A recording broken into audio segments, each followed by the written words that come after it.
Hasan, Şah. Bugün yəqin ki iyul ayıdır. Biz artıq ilin ay tarihi də yaddan çıxarmışıq. Çox gərgin, 2 gün gərgin vəziyyət keçdi. Qonağımız var idi, o da yolda xəstələndi, qarnı ağrıydı, qaldı yolda. Aclıq bizi tamamilə üzmüşdü. Elə gəldik burada, gördük yolun qırağında bir dana var, o dananı da kəsdik. Yəni bugün budur, çava veririk, suyun içindədir. Qalan əti də hal-hazırdadır. Görürsünüz, bax buradadır. Dananın budur.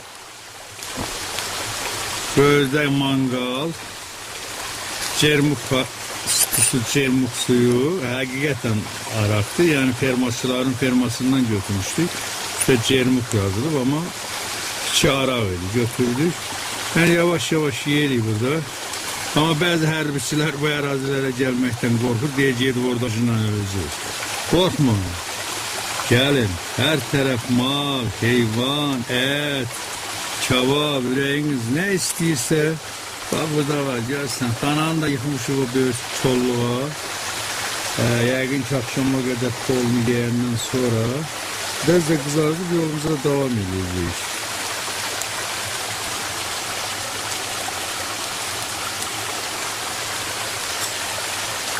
Əti şirinli mi?